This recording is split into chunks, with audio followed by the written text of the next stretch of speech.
Reluram Poonia family murders. विधायक समेत परिवार के 8 सदस्यों की हत्या की दिल दहला देने वाली कहानी। एक थी 23 अगस्त 2001। सुबह हो गई थी। हरियाणा के हिसार जिले के सबसे अमीर घर का नौकर हर दिन की तरह घर के बच्चों को स्कूल ले जाने के लिए आता है। वो बाहर से बच्चों को कई आवाज लगाता है, मगर अंदर से कोई जवाब नहीं मिलता है। नौकर सोचता है कि पिछली रात बड़ी पार्टी थी, इसलिए शायद सभी देर तक सो रहे होंगे। इसलिए वो लोगों को जगाने के लिए घर के अंदर जाता है, मगर घर के अंदर दाखिल होते ही जो नजारा उसके सामने होता है, उसे देखकर आंखें फटी की फटी रह जाती हैं। पहले उसकी नजर घर के अंदर एक लाश पर पड़ती है और एक के बाद एक उसे 8 लोगों की लाश दिखाई देती हैं। घर के मालिक समेत कुल 8 लोग मर चुके थे। घर में सिर्फ एक शख्स की नब्ज चल रही थी, मगर वो भी अंतिम सांसें ही ले रही थी। तो आखिर इन 8 लोगों की मौत एक साथ कैसे हुई थी? मरने वाले लोग कौन थे और इतनी बड़ी घटना को अंजाम देने वाला शख्स कौन था? जिस घर में इस घटना को अंजाम दिया गया था, वो अब किसके पास है और उसकी हालत कैसी है? जानने के लिए वीडियो में आखिर तक बने रहें। यकीन मानिए, जब आप मरने और मारने वाले के बारे में जानेंगे तो आपका दिमाग घूम जाएगा। इतनी भयावह कहानी आपने आज तक नहीं सुनी होगी। इस हत्या की वजह और भी ज्यादा भयानक थी। तो चलिए जानते हैं सब कुछ सिलसिलेवार तरीके से इस वीडियो में। मगर कहानी शुरू करने से पहले अगर आपने इस चैनल को सब्सक्राइब नहीं किया है तो जल्दी से चैनल को सब्सक्राइब कर बेल आइकन दबा लें। चलिए कहानी शुरू करते हैं। ये कहानी रेलूराम पूनिया नाम के शख्स के परिवार की है। रेलूराम पूनिया का जन्म हरियाणा के हिसार जिले के परवूवाला गांव के एक बेहद ही गरीब परिवार में हुआ था। ये जब कुछ बड़े हुए तो इन्होंने ट्रक क्लीनर के तौर पर काम करना शुरू किया। कुछ समय तक ट्रक क्लीनर के तौर पर काम करने के बाद इन्होंने कुछ दूसरे धंधों में हाथ आजमाया और यहीं से उन्हें ऐसी कामयाबी मिली कि कभी इलाके के सबसे गरीब लोगों में गिने जाने वाले रेलूराम पूनिया पूरे जिले के सबसे अमीर लोगों में शुमार किए जाने लगे। दरअसल इन्होंने अलकतरे का बिजनेस शुरू किया और देखते ही देखते तरक्की करते चले गए। अलकतरे के बाद ये ऑयल के बिजनेस में भी आ गए और बेतहाशा पैसा कमाया। इनके पास इतना ज्यादा पैसा हो गया था कि पहले इन्होंने लगभग 100 एकड़ की एक प्लॉट खरीदी और उसमें एक घर या कहें कि आलीशान महल बनवाया। यह उस जमाने में इलाके का इकलौता घर था जिसमें दूसरे फ्लोर तक 4 व्हीलर जा सकती थी। आसपास के लोग इस घर को बस दूर से देखने के लिए आते थे। उनके पास पैसा तो बहुत था, मगर पॉलिटिकल पावर इतनी ज्यादा नहीं थी, इसलिए इन्होंने राजनीति में उतरने का फैसला किया। कथित तौर पर 1996 में हुए हरियाणा विधानसभा चुनाव से पहले लोक दल ने रेलूराम पूनिया को भरोसा दिलाया कि आने वाले इलेक्शन में उन्हें पार्टी से टिकट दिया जाएगा। बदले में रेलूराम पूनिया ने पार्टी पर काफी पैसा खर्च किया, मगर जब चुनाव की तारीखों का ऐलान हो गया तो लोक दल अपने वादों से मुकर गई और रेलूराम पूनिया की बजाय किसी और को टिकट दे दिया। टिकट कटने के बाद इन्होंने किसी दूसरी पार्टी में जाने की बजाय बतौर इंडिपेंडेंट कैंडिडेट चुनाव लड़ने का फैसला किया और बरवाला असेंबली कंस्टिट्यूएंसी से मैदान में उतर गए और काफी बड़े अंतर से चुनाव जीतते हुए विधायक बन गए। विधायक बनने के बाद इन्होंने हरियाणा के नए मुख्यमंत्री बने बंसी लाल को अपना समर्थन दिया। चुनाव जीतने के बाद तो इनकी तरक्की को और भी पर लग गए और इनकी दौलत दिन दुनी रात चौगनी की रफ्तार से बढ़ती चली गई। कहा जाता है कि इन्होंने आसपास के इलाकों में लगभग 170 एकड़ से ज्यादा जमीन खरीद ली थी। दिल्ली, नोएडा समेत देश के कई बड़े शहरों में इन्होंने घर भी खरीद लिया था। वहीं कई जगह इन्होंने बड़ी बड़ी दुकानें भी खरीदी थी। इनका जो महलनुमा घर था वो पूरे 25 एकड़ में फैला हुआ था। कुल मिलाकर पैसे और पावर के हिसाब से इनकी जिंदगी काफी अच्छी चल रही थी, मगर उनकी पर्सनल एंड फैमिली लाइफ कुछ ज्यादा ही उतार चढ़ाव वाले दौर से गुजर रही थी। दरअसल रेलूराम पूनिया ने 2 शादियां की थीं। पहली पत्नी का नाम ओमी देवी था। ओमी देवी से इनको एक बेटा हुआ था जिसका नाम सुनील था। बाद में उन्होंने दूसरी शादी कृष्णा देवी से की, जिनसे इनकी 2 बेटियां हुईं। बड़ी बेटी का नाम सोनिया था, जबकि दूसरी बेटी का नाम प्रियंका उर्फ पम्मी था। रेलूराम ने अपने बच्चों को हर तरह की सुविधाएं दी थी। 90 के दौर में बहुत कम लड़कियां खेलों में भाग लिया करती थीं, मगर इस दौर में भी रेलूराम ने अपनी बड़ी बेटी सोनिया को ताइक्वांडो खेल में हाथ आजमाने की इजाजत दे दी थी। क्योंकि सोनिया शहर के सबसे अमीर बाप की बेटी थी, इसलिए उन्हें ट्रेनिंग देने के लिए भी इलाके के सबसे बेस्ट ताइक्वांडो ट्रेनर को रखा गया। यही ट्रेनिंग के दौरान सोनिया की मुलाकात संजीव कुमार नाम के एक लड़के से होती है। संजीव कुमार उस समय हरियाणा के बेस्ट जूडो प्लेयर में गिने जाते थे। ट्रेनिंग के दौरान ही संजीव और सोनिया की रोज रोज मुलाकात होने लगी और धीरे धीरे ये रोज रोज की मुलाकात प्यार में बदल गई। मगर इस प्यार में एक समस्या थी, वही पैसों की दीवार। एक तरफ सोनिया बेहद ही अमीर घर से आती थी, जबकि संजीव कुमार एक बेहद ही सामान्य मिडिल क्लास फैमिली से संबंध रखते थे। जैसे ही सोनिया के पिता को पता चला कि सोनिया संजीव से शादी करना चाहती हैं, उन्होंने इसका विरोध करना शुरू कर दिया और इस रिश्ते को खत्म करने की काफी कोशिशें की, मगर सभी कोशिशें नाकाम होती गईं और अंत में रेलूराम पुनिया को अपनी बेटी के फैसले को मानना ही पड़ा। सोनिया और संजीव कुमार ने शादी कर ली। सोनिया के अलावा बड़े बेटे सुनील की शादी शकुंतला से हो जाती है। सुनील और शकुंतला के 3 बच्चे होते हैं। बेटे का नाम लोकेश था, जबकि बेटी का नाम शिवानी और प्रीति था। यहां तक परिवार में मिला जुलाकर सब कुछ ठीक ठाक चल ही रहा था। रेलूराम पुनिया अगला चुनाव हार जाते हैं, फिर भी उन्हें ज्यादा फर्क नहीं पड़ता है, क्योंकि चुनाव हारने के बावजूद उनके पास दौलत की कोई कमी नहीं थी। इस परिवार में छोटे मोटे त्योहार और बर्थडे भी बड़े धूमधाम से मनाए जाते थे। 24 अगस्त को परिवार की दूसरी बेटी प्रियंका उर्फ पम्मी का बर्थडे आता है। 24 अगस्त 2001 को प्रियंका अपना 16वां जन्मदिन मनाने वाली थी, मगर सरप्राइज के तहत प्रियंका की बड़ी बहन सोनिया जन्मदिन से एक दिन पहले ही यानी 23 अगस्त 2001 को ही प्रियंका का बर्थडे मनाने का फैसला करती हैं। उन दिनों प्रियंका हॉस्टल में रहकर पढ़ाई कर रही थी।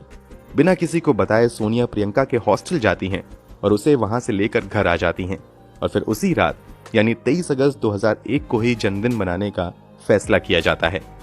यहाँ तक सब कुछ प्लान के मुताबिक ही चल रहा था। रात में केक काटा जाता है और हमेशा की तरह बहुत ज्यादा आतिशबाजी की जाती है। काफी धूम धड़ाके के बाद सभी अपने अपने कमरे में सोने चले जाते हैं। अब सुबह हो चली थी। घर का एक पुराना नौकर रेलूराम पुनिया के पोते यानी सुनील के बेटे लोकेश को स्कूल ले जाने के लिए सुबह सुबह आता है। अमूमन इस समय तक लोकेश खुद ही तैयार होकर बाहर इंतजार करता था, मगर 23 अगस्त 2001 को घर के बाहर बिल्कुल सन्नाटा था। नौकर को लगता है कि शायद रात में काफी देर तक पार्टी चली थी, इसलिए सभी सो रहे हैं, इसलिए वो लोगों को जगाने के लिए घर के अंदर चला जाता है। मगर जैसे ही वो घर में दाखिल होता है, उसके पैरों तले जमीन खिसक जाती है। जैसे ही वो घर के अंदर दाखिल होता है तो देखता है कि घर की बड़ी बेटी सोनिया बिल्कुल बेसुध पड़ी हुई है। सोनिया के सर से थोड़ा खून भी बह रहा था। ये देखकर वो नौकर मदद के लिए चिल्लाना शुरू कर देता है, मगर घर के बाकी कमरों से ना तो कोई निकलता है और ना ही कोई आवाज आती है। इसके बाद वो नौकर भागते हुए घर के मुखिया रेलूराम पुनिया के कमरे में जाता है, मगर यहां वो देखता है कि रेलूराम पुनिया खुद ही खून से लथपथ हैं। उनकी पत्नी कृष्णा देवी भी मरी हुई हैं। जब वो सुनील के कमरे में जाता है तो देखता है कि सुनील और उसकी पत्नी शकुंतला भी मरी हुई है। इसके अलावा सुनील और शकुंतला के 3 बच्चे लोकेश, शिवानी और प्रीति भी मरी हुई हैं। जिस प्रियंका का रात में बर्थडे मनाया गया था, वो भी मरी हुई मिलती है। सभी के सर पर जख्म के गहरे निशान थे। ऐसा लग रहा था किसी भारी चीज से सीधे सर पर ही हमला किया गया है। हालांकि सिर्फ कृष्णा देवी ऐसी थी जिसके शरीर पर कोई निशान नहीं था, मगर फिर भी वो मरी हुई थी। आनन फानन में बाहर खड़े सिक्योरिटी गार्ड को बुलाया जाता है और फिर तत्काल ही पुलिस को खबर दी जाती है। चूंकि ये मामला बेहद ही हाई प्रोफाइल था, इसलिए पुलिस भी तुरंत भागती हुई आती है और सबसे पहले अंतिम सांसें गिन रही सोनिया को अस्पताल में भर्ती करवाती है। सोनिया को अस्पताल में भर्ती करवाने के बाद तत्काल ही मामले की जांच पड़ताल भी शुरू हो जाती है। पुलिस के सामने सबसे बड़ा सवाल यह था कि आखिर इस घटना को अंजाम किसने और क्यों दिया है। इस सवाल का जवाब ढूंढने के लिए जब पुलिस अपनी जांच को आगे बढ़ाती है तो पुलिस वाले थोड़े कंफ्यूज हो जाते हैं, क्योंकि उन्हें कहीं से भी घर के अंदर जबरदस्ती किसी बाहरी व्यक्ति के घुसने के निशान नहीं मिलते हैं। घर में किसी तरह की लूटपाट की घटना भी नहीं हुई थी। अब पुलिस को पूरी उम्मीद सिर्फ सोनिया से थी। वही इस घर में एकमात्र थी जो जिंदा बची थी और वही पुलिस की मदद कर सकती थी। इसलिए पुलिस जल्द से जल्द सोनिया के स्वस्थ होने का इंतजार करने लगती है। सोनिया की जान बच जाती है। अस्पताल से छुट्टी मिलते ही पुलिस सोनिया से पूछताछ शुरू करती है और यह समझने की कोशिश करती है कि इस घर में क्या हुआ है और इस घटना को किसने अंजाम दिया है। सोनिया से शुरुआती पूछताछ में ही पुलिस को अंदाजा हो जाता है कि इस घटना को किसी बाहरी व्यक्ति ने नहीं बल्कि घर के अंदर मौजूद किसी सदस्य ने अंजाम दिया है। पुलिस का ये शक उस समय और भी ज्यादा मजबूत हो जाता है जब घर का नौकर बताता है कि जब घर के ऊपर तेज आवाज में म्यूजिक बज रहा था और लगातार आतिशबाजी हो रही थी, उसी समय सोनिया नीचे गैरेज में आई थी और वहां से लोहे का एक बड़ा सा रॉड लेकर अपने साथ घर के अंदर गई थी। शुरुआती पूछताछ में तो सोनिया पुलिस के सवालों के जवाब देने से बचती हुई नजर आती है, मगर नौकर के इस खुलासे के बाद पुलिस सोनिया से सख्ती से पूछताछ शुरू करती है और फिर इस पूछताछ में एक दिल दहला देने वाली सच्चाई का पता लगता है। सोनिया के खुलासे के मुताबिक जब संजीव और सोनिया की शादी हुई थी, उस समय संजीव एक जूडो खिलाड़ी ही था और उसके पास आमदनी का कोई दूसरा स्रोत नहीं था। खेल से जितने पैसे आ रहे थे उसमें गुजारा करना बेहद ही मुश्किल हो रहा था। इसलिए संजीव कुछ बिजनेस में हाथ आजमाता है, मगर उसकी बची पूंजी और बिजनेस भी डूब जाता है। जब संजीव के पास कोई रास्ता नहीं बचता है, तब सोनिया अपने पिता रेलूराम पूनिया से कहती है कि फार्म हाउस के बाहर जो 43 एकड़ जमीन है, उसमें से कुछ हिस्सा बेचकर वो पैसा संजीव को दे दीजिए ताकि वो कोई बिजनेस कर सके। जब इस बात का पता सोनिया के सौतेले भाई यानी रेलूराम पूनिया के बड़े बेटे सुनील को चलता है, तो सुनील इसका जमकर विरोध करता है। बस यहीं से सोनिया और सुनील के रिश्तों में दरार पड़नी शुरू हो जाती है। 15 अगस्त 2008 के आसपास तो स्थिति ऐसी बन जाती है कि पैसे और जमीन को लेकर सोनिया तथा सुनील में बहुत ज्यादा बहस हो जाती है और मामला हाथापाई तक पहुंच जाता है। इसी बीच सोनिया अपने पति के पास मौजूद रिवॉल्वर निकालकर सुनील पर तान देती हैं। साथ ही वो सुनील को धमकाते हुए कहती हैं कि अगर तुमने और विरोध किया तो इसका अंजाम बहुत बुरा होगा। सोनिया के खुलासे के मुताबिक इसी झगड़े के बाद सोनिया अपने पति संजीव को कहती हैं कि इस विवाद को खत्म करने का बस एक ही रास्ता है कि बीच से सुनील समेत सभी लोगों को हटा दिया जाए और फिर पूरी की पूरी दौलत हमारी होगी। बस इसी के बाद सोनिया अपनी बहन प्रियंका के लिए सरप्राइज बर्थडे पार्टी का प्लान बनाती हैं और उसमें सभी को शामिल होने के लिए कहा जाता है। यहां तक कि जिस सुनील से सोनिया का पिछले दिनों काफी झगड़ा हुआ था, उसे भी इस पार्टी में शामिल होने के लिए सोनिया मना लेती हैं। इसी के बाद देर रात तक पार्टी चलती है, खूब आतिशबाजी होती है और फिर सभी लोग सो जाते हैं। सभी के सोने के बाद सोनिया अपने ही परिवार के सभी सदस्यों की हत्या के बेहद ही खतरनाक और रोंगटे खड़े कर देने वाले प्लान को अंजाम देने के लिए तैयार हो जाती हैं। जैसे ही परिवार के सभी सदस्य सो जाते हैं, सोनिया अपने पति से उसका रिवॉल्वर निकालने को कहती हैं। सुनील रिवॉल्वर निकाल लेता है, मगर फिर वो कहता है कि रिवॉल्वर में तो 6 ही गोलियां हैं, जबकि घर में 8 लोगों को मारना है।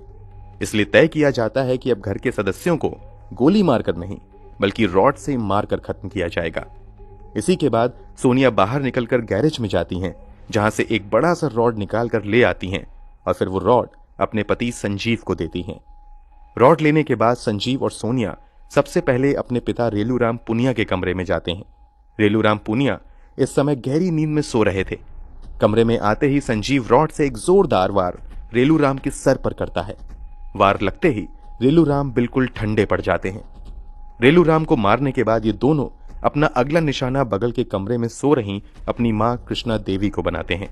संजीव जोरदार वार कृष्णा देवी के सर पर भी करता है, मगर ये रॉड कृष्णा देवी को लगने की बजाय फिसलकर कृष्णा देवी के बगल में सो रही सुनील की बेटी शिवानी के सर पर लगता है। चोट लगते ही शिवानी जोर से चिल्लाती है। चिल्लाने के बाद शिवानी अभी सांस भी ले पाती, उससे पहले ही संजीव एक जोरदार वार शिवानी के सर पर करता है और शिवानी का काम तमाम कर देता है। जबकि सोनिया बगल में सो रही अपनी मां कृष्णा देवी के मुंह पर तकिया रखकर उसे जोर से दबाए रखती हैं। इस कारण बस कुछ ही मिनट बाद दम घुटने से कृष्णा देवी की मौत हो जाती है। इन तीनों को मारने के बाद सोनिया अपने भाई सुनील के कमरे में चली जाती हैं। क्योंकि सुनील काफी हट्टा कट्टा था, इसलिए सोनिया अपने पति संजीव के साथ मिलकर पहले सुनील के हाथ और पैर को अच्छे से बांध देती हैं। फिर संजीव जोर से रॉड सुनील के सर पर भी मारता है। रॉड लगते ही सुनील का भी काम खत्म हो जाता है। इन दोनों की हैवानियत का अगला निशाना सुनील की पत्नी शकुंतला बनती है। शकुंतला को भी मारने के बाद ये पास के कमरे में सो रही अपनी बहन प्रियंका उर्फ पम्मी के पास जाते हैं और जिस पम्मी का अभी अभी सोनिया ने बड़ी धूमधाम से बर्थडे मनाया था, उसे ही बड़ी बेरहमी से रॉड से मारकर खत्म कर देते हैं। इन दोनों का अगला निशाना सुनील का बेटा लोकेश और बेटी प्रीति बनती हैं। इस तरह लगभग 2 घंटे में सोनिया और सुनील 50 साल की रेलूराम पूनिया, 41 साल की कृष्णा, 16 साल की प्रियंका 23 साल के सुनील, 20 साल की शकुंतला, 4 साल के लोकेश, 2 साल की शिवानी और 45 दिन की प्रीति को बड़ी बेरहमी से मारकर खत्म कर देते हैं। सोनिया और सुनील दौलत के लालच के नशे में कितने अंधे हो गए थे, इसका अंदाजा आप इस बात से लगा सकते हैं कि 45 दिन की बच्ची प्रीति को भी मारने से पहले इन दोनों के हाथ नहीं कांपे। वेल, आप सभी सोच रहे होंगे कि आखिर जब सोनिया और सुनील एक के बाद एक लोगों को मार रहे थे तो किसी ने कोई विरोध क्यों नहीं किया और कैसे किसी की नींद नहीं खुली। तो आपकी जानकारी के लिए बता दें कि जब पुलिस मामले की आगे तहकीकात करती है तो जांच में खुलासा होता है कि पार्टी वाली रात सोनिया ने खीर में काफी अधिक मात्रा में अफीम मिला दी थी। पार्टी के बाद सोनिया ने खुद ही वो खीर सभी को खिलाई थी, इसलिए खीर खाते ही सभी लोग सोते ही बेहोश हो गए और फिर बड़े ही आराम से सोनिया ने दरिंदगी को अंजाम दे दिया। इतना ही नहीं, परिवार के सभी सदस्यों की हत्या करने के बाद सोनिया अपने पति को कहती हैं कि वो रॉड से उसके सर पर भी मारे ताकि ऐसा लगे कि किसी दूसरे ने सभी की हत्या की है। इसी के बाद संजीव बड़ी सावधानी से अपनी पत्नी के सर पर भी धीरे से वार करता है। इसके बाद सोनिया अपने पति संजीव को कार में बैठाती हैं और उसे घर से बाहर छोड़कर थोड़ी देर में वापस आती हैं। वापस आकर एक बार फिर से सोनिया आतिशबाजी शुरू कर देती हैं और फिर थोड़ी देर बाद नीचे आकर खुद को एक पीड़ित के तौर पर पेश करने की नाटक करने लगती हैं। कथित तौर पर सोनिया ने जानबूझकर कुछ जहरीला पदार्थ भी खा लिया था ताकि वो बेहोश हो जाए, मगर उसकी जान बची रहे। यही वजह थी कि सुबह सुबह जब घर में नौकर आया था तो उसने सोनिया को बेहोशी की हालत में पाया था। इसी के बाद पुलिस ने सोनिया को हॉस्पिटल में एडमिट करवाया था। इस खुलासे के बाद सोनिया को गिरफ्तार कर लिया जाता है और उस पर अपने माता पिता समेत घर के 8 सदस्यों की हत्या करने का मुकदमा दर्ज किया जाता है। इसके अलावा इस मामले में संजीव कुमार के माता पिता, भाई समेत उसके कुल 8 रिश्तेदारों को भी आरोपी बनाया जाता है। दर्जनों सुनवाई तथा 66 लोगों की गवाही के बाद 31 मई 2004 को सोनिया और उसके पति संजीव कुमार को रेलूराम पूनिया समेत 8 लोगों की हत्या का दोषी करार देते हुए डिस्ट्रिक्ट एंड सेशन कोर्ट द्वारा मौत की सजा सुनाई जाती है। पुलिस की जांच में संजीव के माता पिता, भाई समेत किसी अन्य रिश्तेदार के खिलाफ कोई सबूत नहीं मिलता है और वो सभी कोर्ट द्वारा बाइज्जत बरी कर दिए जाते हैं। निचली अदालत में फांसी की सजा पाने के बाद ये दोनों पंजाब एंड हरियाणा कोर्ट में निचली अदालत के फैसले के खिलाफ अपील करते हैं। पूरी सुनवाई के बाद 2005 में Punjab and Haryana high court निचली अदालत द्वारा दिए गए फांसी की सजा को उम्र कैद में बदल देता है। हालांकि सरकार की ओर से इस फैसले को सुप्रीम कोर्ट में चुनौती दी जाती है और 2007 में सुप्रीम कोर्ट इस बार Punjab and Haryana high court के उम्र कैद के फैसले को बदलते हुए निचली अदालत द्वारा दी गई फांसी की सजा को बरकरार रखता है। 2007 में सोनिया और संजीव की फांसी की तारीख भी मुकर्रर कर दी गई थी। सेशन कोर्ट ने तय किया था कि 26 नवंबर 2007 को सोनिया को फांसी दी जाए। इस तरह सोनिया आजाद भारत के इतिहास में फांसी पर लटकने वाली पहली महिला बनने के बिल्कुल कगार पर खड़ी थी। तभी ये दोनों अपनी अगली चाल चलते हुए हरियाणा के गवर्नर के सामने दया याचिका दायर कर देते हैं और फांसी की तारीख टल जाती है, मगर 2007 में ही गवर्नर द्वारा भी दया याचिका को खारिज कर दिया जाता है। इसके बाद सोनिया और संजीव अगली दया याचिका भारत की तत्कालीन राष्ट्रपति प्रतिभा देवी सिंह पाटिल के सामने दायर करते हैं। मर्सी पिटीशन में सोनिया लिखती हैं कि एक कीड़े के तौर पर एकांत कारावास में रहना मेरे लिए असंभव सा हो रहा है। हर बीतते सेकंड के साथ मेरी पीड़ा बहुत ज्यादा बढ़ रही है। मैं हर मिनट मर रही हूं। सोनिया का ये लेटर भारत के तत्कालीन गृह मंत्री पी चिदम्बरम के ऑफिस में भेजा जाता है। यहाँ पी चिदम्बरम राष्ट्रपति को लिखे लेटर में कहते हैं कि भले ही सोनिया एक महिला है, फिर भी इसने जितने घिनौने क्राइम को अंजाम दिया है, ऐसे में उसे माफ नहीं किया जा सकता है। वो सहानुभूति के लायक बिल्कुल नहीं है। हालांकि गृह मंत्री द्वारा स्पष्ट शब्दों में सोनिया की मर्सी पिटीशन रिजेक्ट करने की सलाह के बावजूद प्रतिभा पाटिल इस पर कोई एक्शन नहीं लेती हैं और राष्ट्रपति भवन में सोनिया की फाइल यूं ही धूल फांकती रहती है। हालांकि जब भारत के राष्ट्रपति प्रणब मुखर्जी बन जाते हैं तो अप्रैल 2013 में वो सोनिया के मर्सी पिटीशन को खारिज कर देते हैं। इस तरह एक बार फिर से सोनिया को फांसी पर लटकाने का रास्ता साफ हो जाता है, मगर इस केस में अब People's Union for Democratic Rights नाम की एक संस्था की एंट्री होती है। ये संस्था सुप्रीम कोर्ट में ये कहते हुए एक याचिका दायर करती है कि ऑलरेडी सोनिया को फांसी की सजा देने में काफी देर की जा चुकी है और वो फांसी की सजा के इंतजार में लंबे समय से मानसिक प्रताड़ना के दौर से गुजर रही है, इसलिए इसकी सजा को फांसी से बदलकर उम्र कैद में बदल दिया जाए। इसी के बाद सुप्रीम कोर्ट ने फाइनली जनवरी 2014 में सोनिया की सजा को फांसी की सजा से बदलकर उम्र कैद में बदल दिया। आप सोच रहे होंगे कि शायद कहानी खत्म हो गई, मगर इस कहानी में कुछ ट्विस्ट्स अब भी हैं। 2018 में सोनिया कुरुक्षेत्र जेल में बंद थी। कुछ रिपोर्ट्स के मुताबिक इसी जेल में रहते हुए 2018 में सोनिया ने आत्महत्या का प्रयास किया था, जिसे देश का कानून फांसी के फंदे पर नहीं लटका सका था। अब वो अपराधी खुद फंदे पर लटकना चाह रही थी, मगर ऐन मौके पर दूसरे कैदियों ने सोनिया को आत्महत्या करते देख लिया और फिर उसकी जान बचाई।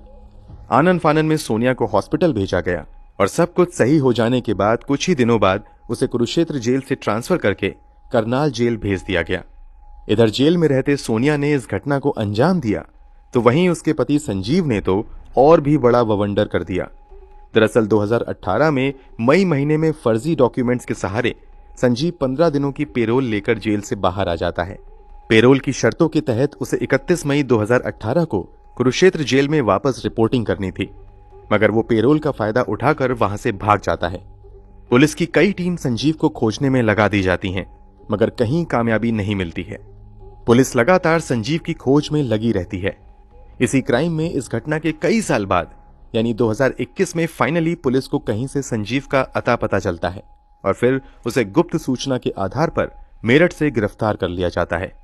जांच में खुलासा होता है कि पेरोल मिलने के बाद वो भागकर गुजरात चला गया था, जहां वो एक आश्रम में बाबा बनकर भेष बदल कर रहा था। अब संजीव जेल में है। चलिए बात करते हैं कि जिस घर में 8 लोगों की हत्या को अंजाम दिया गया था, उस घर का क्या हुआ। सोनिया को छोड़ दिया जाए तो इस दुनिया में रेलूराम पुनिया का अपना वारिस बचा ही नहीं, मगर सोनिया का दौलत हथियाने का प्लान तो उसी समय चौपट हो गया जब उसके संगीन जुर्म से पर्दा उठ गया। सोनिया की गिरफ्तारी के बाद यह घर काफी समय तक यूं ही वीरान रहा। हालांकि 2004 में इस घर में रेलूराम पुनिया के छोटे भाई राम सिंह पुनिया अपने परिवार समेत आकर रहने लगे। अब भी राम सिंह पुनिया यहीं रहते हैं। इस जघन्य अपराध को इस घर के ग्राउंड फ्लोर पर अंजाम दिया गया था। ग्राउंड फ्लोर पर आज भी सन्नाटा ही है, क्योंकि राम पुनिया अपने परिवार वालों के साथ सेकंड फ्लोर पर रहते हैं। कभी यह घर शहर की शान हुआ करता था, मगर अब शहर में एक भूतिया घर के तौर पर पहचाना जाता है। जहां लोग पहले दूर दूर से इस घर को देखने आते थे, वहीं अब इस घर से दूर दूर रहना ही पसंद करते हैं। वीडियो के बारे में अपनी राय कमेंट बॉक्स में जरूर दें।